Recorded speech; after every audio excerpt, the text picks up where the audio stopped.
Madagasikara no tanindrazanay lova sonomeny ro razanay talo.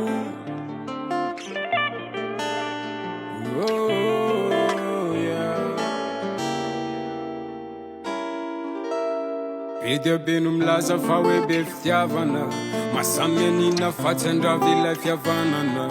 Misy ko mamafy lainga amin'ireo namany azony fahefana mba menon'izay mpangany aminy.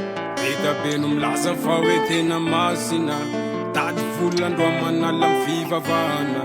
Nariny hatramin'ny fomba andrazana ny aviany nefa mbola tsy fantatra zay any an-danitrany.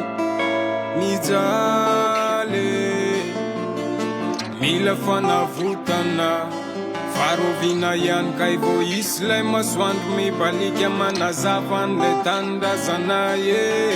Marary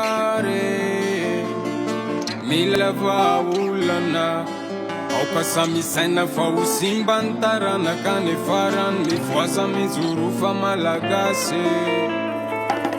Be dia be no milaza fa Gasikara tandalana, mitsinjo anay vahoaka ondra fanjakana. Nefa nety voaizana mihitsy amin'ny tsy fahalalana, tanora be dia be nitsanasa mameno ny tanàna. Be dia be no mitady nefa tsy mba manana, mitrongy aloha homana maraina toandro ny ala. Tsisy fataperana intsony fahoriany latsaka tanteraka ao anatin'ny aizin-dany. Mijaly mila fanavotana, farovina ihany ka vo isy lay masoandro mibalika manazava an'lay tanindrazana.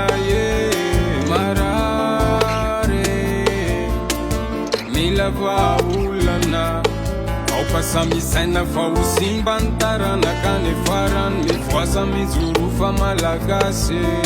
Mijaly mila fanavotana, farovina ihany ka vo isy lay masoandro mibalika manazava an'lay tanindrazana. Marary mila vahaolana, aoka samisaina fa ho simba ny taranaka nefarany mivoaza mijorofa malagasy.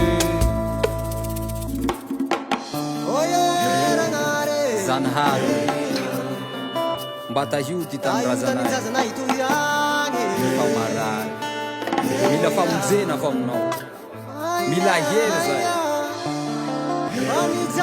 raha mitalao